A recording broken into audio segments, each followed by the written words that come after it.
All right. Good morning from my usual 5 minutes or more office. It is, for those of you that want that, it is Sunday, August 30th. And it is an unbelievably cold day for what would normally be a Sunday. It's crazy. The past couple of Sundays, we've had some really warm ones. And now it's a really chilly one. Daniel actually texted me. It was like, I'm not sure it's going to get above 60 degrees while we're there this morning. And that may be the case. I'm not sure.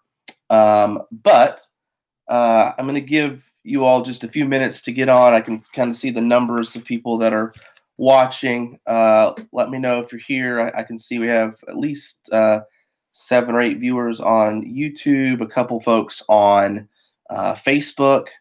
And so I'm just giving folks a few minutes to get on here. And so just want to take just a minute before then, just so you know, we'll have this time this morning, and then at 10:30, we'll actually end this broadcast, and at 10:30, we'll pick up in the morning service at 10:30. So again, just giving folks a few minutes to get here. Good morning, Anita, Hope, Kelsey. If anybody else here, let us know. And again, just giving just a few moments for people to hop on here. Kristen, good to see you guys. Again, I'm just taking just a little bit of time to make sure anybody and everybody that wants to get on has an opportunity to, so they don't necessarily have to go back and watch it a little bit later. And so good to see you guys. Terry Cross is here as well. A few other people here on Facebook. So glad for that. Thank you guys. And thank you for your patience on kind of a last second thing here. Sundays are always fun in these parts anyway. Sunday mornings are early mornings for us around here. And so it can get a little crazy around here. And this morning is no different. Hey, George. Glad you guys are on here as well. So Ellen's here, Clayton's here. That's good. So I'm glad to hear that. So obviously it is 10. I lost my clock here. It is 10:03 on a Sunday morning, and usually on a Sunday morning, some of us are already at the farm, setting up, ready to go. Some of you would be showing up not too long after that, finding a good seat and preparing yourselves. And obviously that's not the case this morning. And there are a few reasons for that, that I did not want to delay in communicating with you. And so I wanted to make sure that you guys understood exactly what was going on, because certainly in the current climate of everything that's going on, it's important, I believe, to share information as soon as we're able to. And obviously with a lot of things going on, sometimes maybe it's not right on time, but at least as soon as we're able to. But without any further ado, hey, Azariah Millers, glad you guys are here as well, and hope you guys can stick around. Without any further ado, I wanted to let you all know a few things, two really major things. First of all, obviously we canceled service this morning, and we did that for a few precautionary reasons. Yesterday, I believe it was yesterday, it would have been time runs together. Now, I think it's Saturday. It might have been Friday, but I believe it was Saturday. I received a call from an individual in our congregation that informed me that somebody in their workplace had tested positive for the coronavirus. And because of that, they were encouraged to go get a test as well. And after they did, their test came back positive. And so that person was in our service last Sunday, August 23rd. And obviously they have the right to remain anonymous if they want to. And right now that's the case. But if I'm just telling you, if you were in our service last Sunday and you had close contact with anybody, you may just want to, just watch yourself and be aware of any possible symptoms that you may have, or if you feel the need to go and get tested, you're welcome to do that. But obviously I found that information out just this week. And actually, like I said, yesterday, and so needed to pass that information on to you. However, also along with that, last week, as many of you may or may not have been aware, I myself began to have like a runny nose. You can probably even still hear that I have a little bit of stuffiness in there. Towards the end of the week on Thursday, I actually lost the sense of taste and smell. And so, out of abundance of caution, I went and got tested at the end of this week.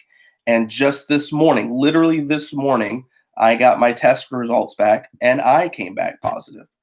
And so I woke up this morning around 7 or 7:15, went to the restroom, saw that I had an email. I checked that email, and my results came back positive. And so I wanted to let you guys know that. And obviously, that's the main reason why we are not meeting in person today. They say if you've had face-to-face contact with someone for more than 10 minutes, to let them know. But I thought it was the right thing to inform everyone in the church of this. I feel fine. As I'm on here, the way you see me and the way you hear me right now is the way that I've been. As a matter of fact, when this happened, I thought it was allergies. That's all I thought it was. It was just allergies. I didn't think anything of it. And it wasn't until later in the week, I want to say, I don't know, maybe Thursday, that I lost taste and smell. And I thought, well, that's kind of weird. And since I knew that, at church and those kinds of things, and even with my own family, just again, out of abundance of caution, I thought, well, let's go get tested and see. And again, this morning, my results came back and they were positive. As you can hear, I still have a little congestion in my nose, but that's really about it. The entire time I've had no fever. I've had no real cough, no real shortness of breath, body aches, nausea or vomiting, all of those things. Basically a little bit of a runny nose and a loss of taste and smell. Like many of you, my family has aimed, and if you have little children, you know how this goes. My family has aimed to be diligent in hand washing, careful in our interactions. We've really, really limited it to Sundays with people at church, and then just a few families here and there, and so we've tried to be careful in our interactions. And thankfully, right now, it does appear that mine is a mild case. Please understand. And this is so important, again, especially because of all of the thoughts that people have about it and the current climate and people's feelings about it. This did not happen because of flippancy or lack of care. And I certainly would not do anything to intentionally put any of you in harm's way. That's actually part of the reason why a couple weeks into the having of our in-person services that I followed up with a video and said, hey, I want us to be really aware of our social distancing. We had a couple weeks where we started and people weren't paying attention or aware of that. And then I also said, if you're willing to, we'd like for you to wear a mask while we sing, because we know that could potentially be a super spreader. And so we tried to implement that, as thankfully many of you joined in. And also some of you who didn't want to do that would step out of the tent and sing that way. And so please know this didn't happen because of flippancy or lack of care. As a matter of fact, I would say that we aim diligently to do the exact opposite. Obviously, when this happens, hindsight is 2020. Where did you get it? And we're trying to explain this to our boys. It could be anywhere. I mean, you get I was just reading an article that you could get it from your mail. You could get it when you go to to the store. You could get it anywhere. Who knows? And many people, again, hindsight's 2020, and people go, well, why are we meeting in person in the first place? And all of those things. The church is a called out assembly. Hebrews chapter 10 and verse 25 tells us to not forsake the assembling of ourselves together. And I'm not here to go into a long speech about all of those things, but we are commanded to not forsake meeting together. We are commanded to commune. We are commanded to even sing together in other places in the Bible. And at some point, every pastor has to make a decision about when we think, how far we go and how far all of those things are taken. And so again, we've done so, thankfully, outside and with as many precautions as possible. But it's one of those things you just never know. And so I say that to say also over the next week, I'm going to try to gain some more insight and make a decision for Pioneer about the best path moving forward. Obviously, I haven't had time to process all of this because I didn't find out that I was positive literally until this morning. Although, the runny nose has been going on almost since the beginning of last week. And so I asked for a couple things to pray for me and my family, and for the other individual and family that's involved there. Also, to have hopefully a little bit of grace and patience in this matter. And again, hopefully, many of you have known me long enough to know that I love you all and I care for your health and would never intentionally do anything to put any of you in harm's way. And again, that I feel like we've taken, obviously, each and every single one of us has the liberty and the choice to make whether you wanted to come or not come to in-person services. And we've always left that up to you and understand that. And so, and also had, the ability to have social distancing and to take care of yourselves and wear a mask or not wear a mask. And I'm not even here to debate that either.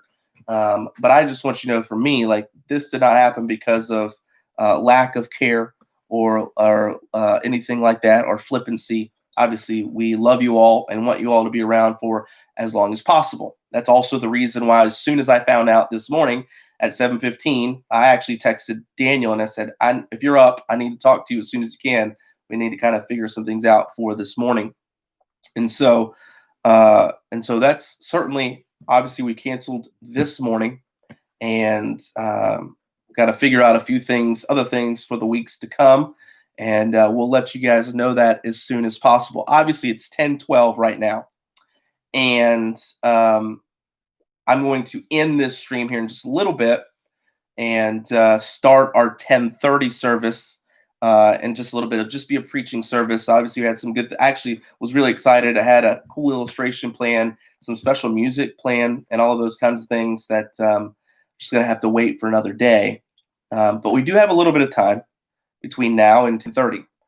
Obviously, I don't want this to turn into any kind of argument or bashing or showing of frustration or any of those kinds of things. But if you have questions, or I want you to be as informed as I'm allowed to allow you to be. And so, obviously, when it comes to other people's medical information, it's not mine just to give away. One thing I did not mention: the other person who also tested positive has also basically been asymptomatic, have had no symptoms basically whatsoever, and so that's good as well for right now. And so want to give you that opportunity here for maybe the next 6 or 7 minutes till maybe 10:20. You may or may not have any, and that's fine. But again, as soon as we find out, we wanted to let you know, and to try to do our best to care and protect for everybody, obviously, by not having this morning service. We didn't want to do that. We didn't want to put anybody in harm's way in that way. And so we have obviously let everybody that's know. That's part of the reason. If you want to know part of the reason, that we take everybody's temperature and keep a record of every person who comes, every service, this is the reason why. Some people may think that's overboard. You don't need to do that. Well, this is the reason why. On days like this, so that I can know, so that we can know, all right, these people were here on this day. These people were here on this service. We need to go tell those people. Let's go tell those people. And so that's me trying to do this now. I also have email ready to be sent out to anybody that was set to come. There were a few families that signed up for the first time to come this Sunday. Today, they're going to be there this morning. But we reached back out to them and let them know, hey, this is not the day. Sorry. Anita, thank you very much for that. That means a lot to me. Yeah, I'll be. I'm just. You know me. I'm transparent. I'm not going to lie to you. It's embarrassing. Like, to have to come on here and tell you guys this. Like, we we try to be careful. We really do. As again, if you know us, you know that we spend almost all of our time in our house, and outside of that, um, we don't interact with a whole lot of other people. Obviously, we do with the Tuckers because I have to go over there. Um, and again, while I'm allowed to keep those people in anonymity, please know I can say this: it's not the Tuckers. So some of you may already be trying to put pieces together. Just don't do that. But it's not them, and so don't worry about that. And so yeah, I mean it's embarrassing. I mean, I have all sorts of emotions that go through. Obviously, my sister was here this past week and had to let her know. Although she knew that my nose was a little runny, and then because she stayed a day longer, um, she was actually here the day when I went and got tested, so she knew it.